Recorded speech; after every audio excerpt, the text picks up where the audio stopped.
পৃথিবীতে এখনো এমন অনেক জায়গা আছে যেখানে মানুষের পা পড়েনি। এখনো এমন বিস্ময় লুকিয়ে আছে যা আমাদের কল্পনাকেও হার মানায়। আজ আমরা ঘুরে আসব ঠিক এমনই এক স্থান থেকে, যেটি শুধু বড় নয়, এটি এক কথায় দানবীয়। ভিয়েতনামের ফঙ্গা কেবাং ন্যাশনাল পার্কে অবস্থিত গুহার নাম হাং সন ডুং। কিন্তু এটা শুধু একটা গুহা নয়, এটি হলো একটি ভূগর্ভস্থ মহাবিশ্ব। আয়তনের দিক থেকে এটি হলো আমাদের এই নীল গ্রহের সবচেয়ে বড় গুহা। বিশ্বাস করতে কষ্ট হবে, এই গুহা এতটাই বড় যে এর ভেতরে স্ট্যাচু অফ লিবার্টি খাড়া করে বসানো যাবে। এর কিছু চেম্বার এত বড় যে এর ভেতরে নিজের আবহাওয়া তৈরি হয়, ঘন কুয়াশা জমে ও মেঘ জন্ম নেয়। এই গুহার ভেতরে আপনি দেখতে পাবেন প্রাগৈতিহাসিক সময়ের মতো দেখতে বিশালাকার পাথরের মতো।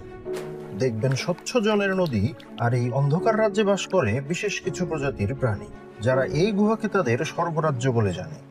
2009 সালে সর্বপ্রথম বিশ্ববাসীর কাছে এই গুহাটির অস্তিত্ব প্রকাশ্যে আসে। এর আগে এটি স্থানীয় জনগণের এবং প্রকৃতির এক গোপন রহস্য ছিল।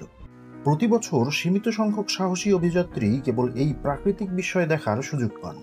হাংসন ডুং এটা শুধু বিশ্ব রেকর্ডের তালিকায় একটি নাম নয়, এটি আমাদের চোখে আঙুল দিয়ে দেখিয়ে দেয় এই পৃথিবী এখনো কত অজানা রহস্যে ভরা।